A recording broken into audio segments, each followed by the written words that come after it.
बच्चों, कैसे हो आप सभी? आई रियली होप सभी बहुत ज़्यादा खुश होंगे और एक्साइटेड होंगे क्योंकि अभी सितंबर एग्जाम्स के बाद हमारा नया टर्म शुरू होने वाला है और अभी हम लोग और भी ज़्यादा इंटरेस्टिंग टॉपिक्स एंड चैप्टर्स को कवर करने वाले हैं।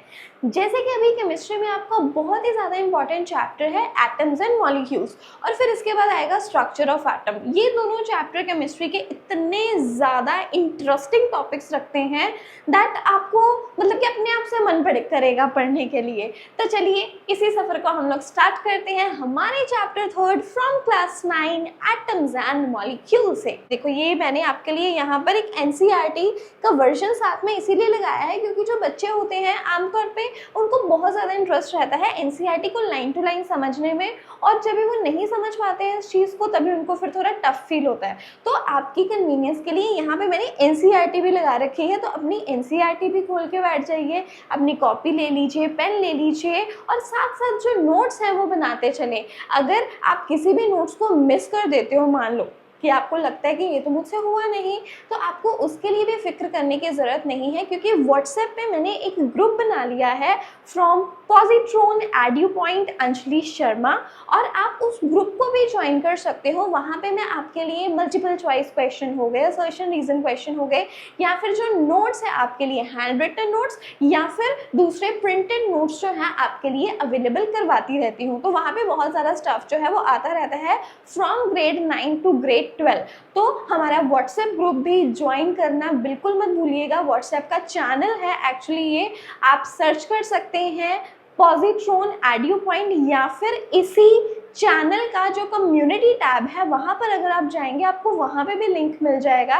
इवन आपको इस वीडियो के डिस्क्रिप्शन में भी लिंक मिल जाएगा, तो आप जैसे भी उसे ज्वाइन करना चाहते हैं कर लीजिए क्योंकि उसमें आपका बहुत बेनिफिट है। क्योंकि हम लोग यहाँ पे इतना ज़्यादा प्रिंटेड या फिर कोई और स्टडी मटेरियल प्रोवाइड नहीं कर पाते हैं, तो बच्चों को जो स्टडी मटेरियल चाहिए वो हम व्हाट्सएप के चैनल पर प्रोवाइड कर देते हैं।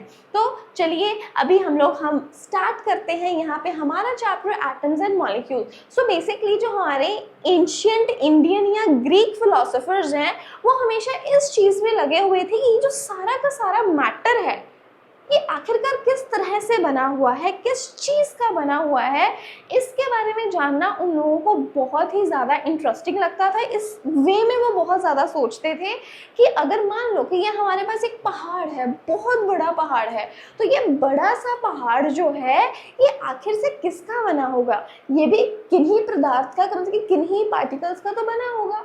तो आप इमेजिन करके देखो ये इतना बड़ा पहाड़ है, अगर हम लोग एक बड़े से पहाड़ को तोड़ने जाएंगे तो हमें क्या मिलेगा, हमें बड़े बड़े पत्थर मिलेंगे। अगर हम उन बड़े बड़े पत्थरों को तोड़ना चाहेंगे तब हमें छोटे छोटे पत्थर मिलेंगे, उन्हें तोड़ेंगे तो और छोटे पत्थर हम लोगों को मिलने वाले हैं, जैसे पेबल्स हो गए, उसे भी तोड़ देंगे फर्दर तो और छोटे पत्थर, और उनको क्रश करने पे आपको मिलेगी सैंड। अब सोच के देखो, इमेजिन करके देखो, कहाँ पे एक रेत का दाना, एक छोटा सा पार्टिकल सैंड का, और कहाँ पे इतना बड़ा पहाड़। तो इतना बड़ा पहाड़ जो है वो छोटे छोटे छोटे छोटे पार्टिकल्स का बना हुआ है, राइट? सेडिमेंटेशन की वजह से होता है। ये सारी चीज़ आप लोग पढ़ते हो। अब क्वेश्चन तो ये था हमारे फिलोसोफर्स के दिमाग में कि क्या ये जो छोटा सा रेत का, ये जो सैंड का पार्टिकल है, क्या ये भी फर्दर किसी छोटे से पार्टिकल का बना है? सो इस तरह से उनका पूरा इंटरेस्ट क्रिएट हो गया। आप खुद सोच के देखो कि अगर इतना बड़ा पहाड़ इतने छोटे से पार्टिकल का बना है, इतने समय पहले, I mean around 500 BC before Christ, Jesus से भी 500 साल पहले, मतलब उनका क्या माइंडसेट चल रहा होगा कि वो इस तरह की चीज़ें सोच रहे होंगे कि क्या ये रेत का छोटा सा दाना, छोटा सा एक क्रिस्टल, क्या ये फर्दर किन्हीं और छोटे पार्टिकल्स का बना हुआ है? सो दे वर ऑल वेरी क्यूरियस।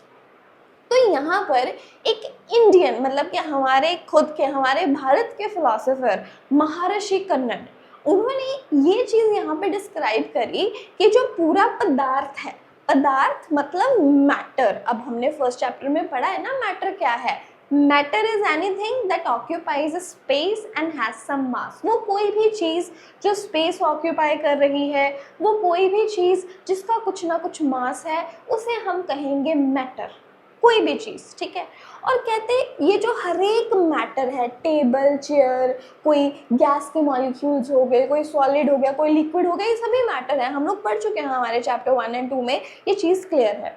तो कहते हैं चाहे कोई भी मैटर है वो बहुत ही छोटे पार्टिकल्स का बना हुआ है, उन्होंने उन छोटे छोटे पार्टिकल्स को नाम दे दिया परमाणु। अब आप अपनी कॉपी में ये जो इम्पॉर्टेंट कीवर्ड्स हैं उन्हें नोट कर लीजिए। तो हमारे इंडियन फिलोसोफर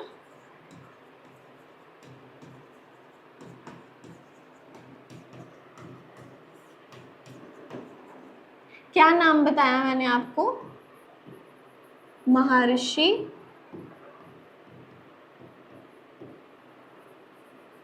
कन्नड। महर्षि कन्नड या महर्षि कन्नडा हम लोग उनको कहें तो इन्होंने डिफाइन करा, इन्होंने definition for the first time provide करी फॉर परमाणु। किसके लिए प्रोवाइड करी? परमाणु। परमाणु उन्होंने किसको कहा? परमाणु कहा गया कि कोई भी जो मैटर है, ठीक है। तो यहाँ पे क्या कहा गया? That if we go on dividing, अगर हम लोग मैटर को डिवाइड करते चले छोटे छोटे पार्टिकल्स में, तो अल्टीमेटली ऐसा टाइम आएगा कि हम लोग जो है उस छोटे से पार्टिकल को फर्दर डिवाइड ही नहीं कर पाएंगे। और जब वो स्टेट आ गई, जब वो पार्टिकल हमें मिल गया जिसे फर्दर डिवाइड नहीं किया जा सकता, उसे इन्होंने कह दिया परमाणु। तो ये चीज़ बहुत ही ज़्यादा इंपॉर्टेंट थी। तो इसके बाद क्या हुआ? और फिलोसोफर्स आए, इसी तरह से ग्रीक फिलोसोफर थे Democritus and Leucippus. Democritus and ल्यूसिफस।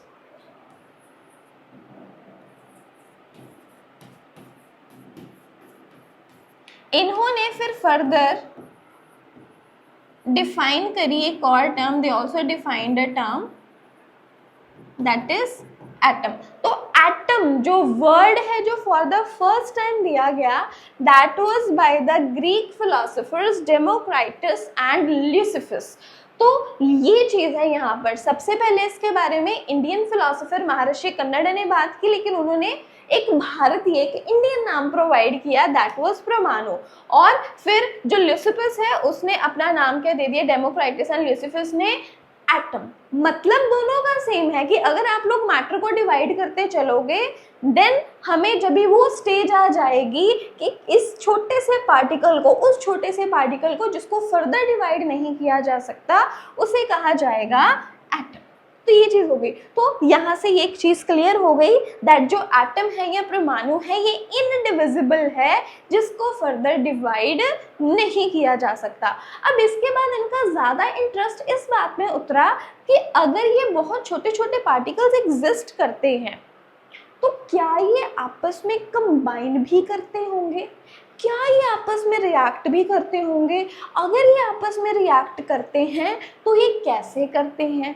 क्या ये कुछ नियमों की पालना कर रहे हैं? क्या ये कुछ रूल्स को फॉलो कर रहे हैं? तो ये सारी जो डिस्कवरी है ये होनी शुरू हो गई। और यहाँ से क्या हुआ? फिर देन हमारे दो further scientist Lavoisier and Proust, इन्होंने एस्टैब्लिश किए लॉज ऑफ केमिकल कॉम्बिनेशन। इन्होंने क्या एस्टैब्लिश किए? Laws of chemical combination. मतलब इन्होंने उन रूल्स के बारे में बताया जिन्हें कोई भी केमिकल कंपाउंड या केमिकल कंपाउंड्स में एग्जिस्ट करते हुए एटम्स जो हैं वो फॉलो करते हैं, और उन्हें फॉलो करने पर ही वो हमें कोई नया सब्सटेंस, हमें कोई नया प्रोडक्ट जो है वो बनाकर देते हैं।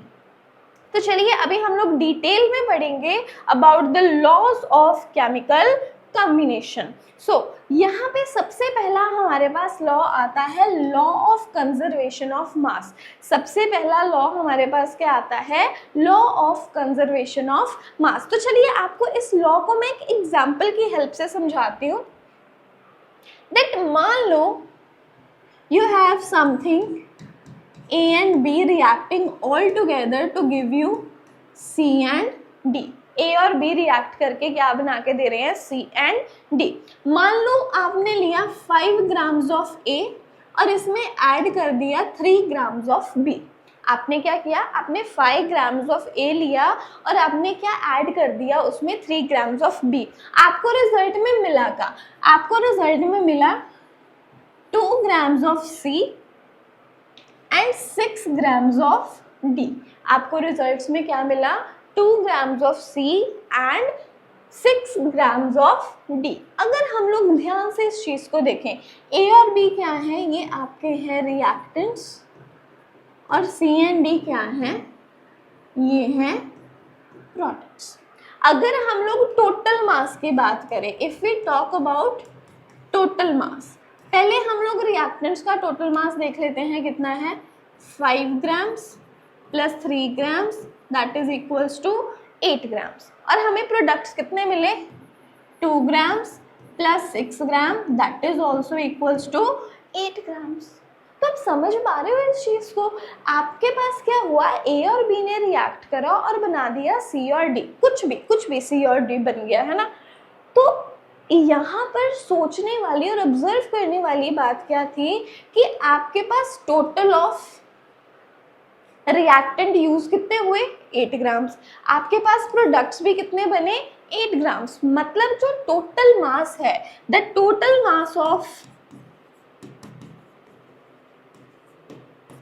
रिएक्टेंट्स किसके इक्वल आ गया, total mass of products. Total mass of reactant किसके इक्वल आ गया, टोटल मास ऑफ प्रोडक्ट्स के। मतलब कि जो हमने यहाँ पे रिएक्टेंट्स यूज करे, जितने रिएक्टेंट्स यूज हुए, रिएक्टेंट्स का जितना मास लगा उतना ही मास जो है वो प्रोडक्ट्स का मिला। So the total mass of reactant is equals to the total mass of the product। मतलब जो मास है वो ना तो कम हुआ ना ही बढ़ा, मास ना तो कम हुआ ना ही बढ़ा, मतलब मास कंजर्व्ड है। किसी भी केमिकल रिएक्शन में मास ना तो क्रिएट होता है ना ही डिस्ट्रॉय होता है, वो हमेशा क्या रहता है, कंजर्व्ड। और यही है हमारा लॉ ऑफ कंजर्वेशन ऑफ मास। और इसका स्टेटमेंट जो है ये आपके बुक में रिटन है। What is the statement out there, law of conservation of mass states that mass can neither be created nor destroyed in a chemical reaction। Chemical reaction में मास ना तो क्रिएट किया जा सकता है ना ही डिस्ट्रॉय किया जा सकता है। अब इस चीज का एक बड़ा ही इलस्ट्रेशन जो है यहाँ एक्टिविटी में गिवन है। एक्टिविटी में 2 कॉलम्स दे रखे हैं एक्स एंड वाई, मतलब ये हमें कुछ केमिकल्स का कॉम्बिनेशन दे रखा है। जैसे कहते हैं, मान लो हमारे पास एक साइड पे है कॉपर सल्फेट है and then we have sodium carbonate. तो हमें वेरियस जो है कॉम्बिनेशंस बताए हुए हैं, जैसे आप कॉपर सल्फेट के साथ सोडियम कार्बोनेट ले सकते हो, बेरियम क्लोराइड के साथ आप सोडियम सल्फेट ले सकते हो, लेड नाइट्रेट के साथ आप सोडियम क्लोराइड ले सकते हो। कोई भी कॉम्बिनेशन, कोई भी एक एक्स से और कोई भी एक वाई से। तो किया क्या, यहाँ पे क्या हुआ है, यहाँ पे कॉनिकल फ्लास्क ले रखा है। कॉनिकल फ्लास्क में क्या किया, कॉनिकल फ्लास्क में यहाँ पर हमने y का सोल्यूशन जो है वो ऐड कर दिया। कॉनिकल फ्लास्क में क्या किया, the solution of y has been added, जो सोल्यूशन है y का वो ऐड कर दिया। और साथ ही में यहाँ पे एक टेस्ट ट्यूब में आप देख सकते हैं, ये स्मॉल इग्निशन ट्यूब या जिसे हम टेस्ट ट्यूब भी बोलते हैं, टेस्ट ट्यूब में x ले लिया। देखो करा क्या, पहले y लिया कॉनिकल फ्लास्क में y का सोल्यूशन ऐड कर लिया और एक टेस्ट ट्यूब की हेल्प से जो x का सोल्यूशन है उसमें हैंग कर दिया। मतलब ये देखना है कि x और y आपस में मिक्स नहीं होने चाहिए और इसको वे किया, उसका वेट नोट डाउन कर लिया। अब भी फिर क्या करा, देन ये जो हमने क्या करना है, ये जो इसमें इग्निशन या टेस्ट ट्यूब डाली है, इससे जो सोल्यूशन है इसको टिल्ट करके मिक्स कर देना है y में। और जब ये मिक्स हो गया, मिक्स होने के बाद दोबारा से वे करेंगे। पहले विदाउट मिक्सिंग वे करा सॉल्यूशंस को, देन विद मिक्सिंग के साथ इनको वे करा। और जब भी दोनों के रिजल्ट्स को देखा गया, दोनों के रिजल्ट्स में जो वेट आया था दैट वाज सेम। और यही चीज मैं आपको यहाँ पे समझा के हटी हूँ दैट जो हमने अभी एग्जांपल ली थी ए और बी की, आप जितना रिएक्टेंट का मास यूज करोगे आपको प्रोडक्ट्स का उतना ही मास मिलेगा। जो प्रोडक्ट्स है उसका मास ना तो कम होने वाला है ना ही ज्यादा होने वाला है, मतलब जो मास है पूरे के पूरे सिस्टम का दैट इज कंजर्व्ड। किसी भी केमिकल रिएक्शन के दौरान मास क्रिएट या डिस्ट्रॉय नहीं होता। This is the thing here. इसके बाद हमारे पास आ जाता है law of constant proportions. Law of constant proportions भी एक बहुत ही इंपॉर्टेंट लॉ है। चलिए इसे भी हम लोग समझ लेते हैं। यहां पे देखिए हमारे पास क्या है, पहले इसको एग्जांपल से समझो। देखो मान लो we are talking about water. Water का फॉर्मूला क्या रहता है? The formula for water is H2। Water का फॉर्मूला क्या है यहाँ पर? H2, right. अब देखो यहाँ पे क्या है, वाटर मिलके बना है हाइड्रोजन एंड ऑक्सीजन से। हमने इनके मासेस का रेशियो ले लेना है। हमने क्या लेना है? मासेस का रेशियो, मतलब we will take the mass of hydrogen atoms और इसका रेशियो किसके साथ लेंगे? मास ऑफ ऑक्सीजन एटम के साथ। अब यहाँ पे हमारे पास हाइड्रोजन कितने हैं? 2। अगर एक हाइड्रोजन का मास 1 एटॉमिक मास यूनिट है तो 2 हाइड्रोजन का मास कितना होगा? 2 × 1। ऑक्सीजन एटम का मास कितना रहता है? 16। अब ये रेशियो हमारे पास आ गए 2:16। सिंप्लीफाई करेंगे तो हमारे पास क्या आ जाएगा? 1:8। इसका मतलब क्या है? जब भी हम किसी कंपाउंड में, वाटर क्या है? वाटर हमारा एक कंपाउंड है। किसी भी कंपाउंड के जो एलिमेंट्स हैं जैसे हाइड्रोजन एंड ऑक्सीजन, ये वाटर एक कंपाउंड है और वाटर में एलिमेंट्स कौन से हैं? Hydrogen and oxygen. जब किसी भी कंपाउंड में प्रेजेंट एलिमेंट्स की हम लोग मासेस का रेशियो लेते हैं, जब कंपाउंड में कोई भी कंपाउंड हो, जब किसी भी कंपाउंड में प्रेजेंट एलिमेंट्स के मासेस का हम लोग रेशियो लेते हैं, ये रेशियो हमेशा आपको एक सिंपलेस्ट होल नंबर में मिलेगा। और यही है हमारा दूसरा लॉ ऑफ कांस्टेंट प्रोपोर्शन। इस रेशियो का मीनिंग ये है दैट अगर आपके पास 1 ग्राम ऑफ हाइड्रोजन गैस है, 1 gram of hydrogen gas 8 grams of oxygen gas के साथ कंबाइन करेगी और ये हमें क्या बना के देगी? वाटर। ये हमें क्या बना के देगी? वाटर।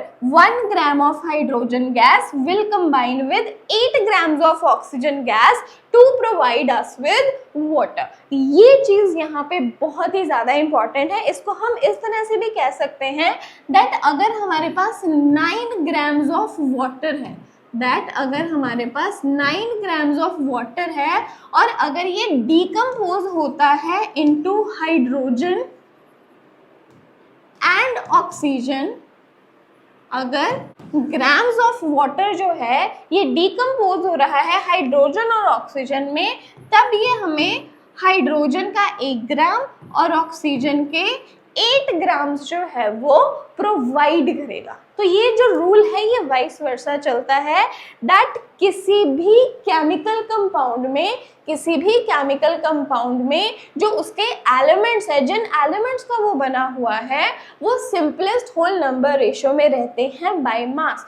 सो इसका स्टेटमेंट भी जो है यहाँ पे लिखा हुआ है here that in a chemical substance, किसी भी केमिकल सब्सटेंस में, ये रहा यहाँ पे इसका definition, statement, in a chemical substance the elements are always present in a definite proportion by mass।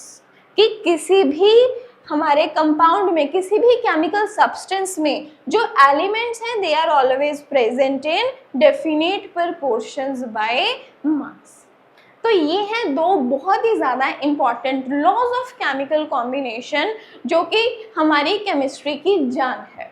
और आपका जो चैप्टर है यहीं से स्टार्ट होता है। तो कैसा लगा वीडियो मुझे कमेंट तो कैसा लगा वीडियो मुझे कमेंट बॉक्स में ज़रूर बताना, मुझे आपके कमेंट्स का बहुत ज़्यादा इंतज़ार रहेगा।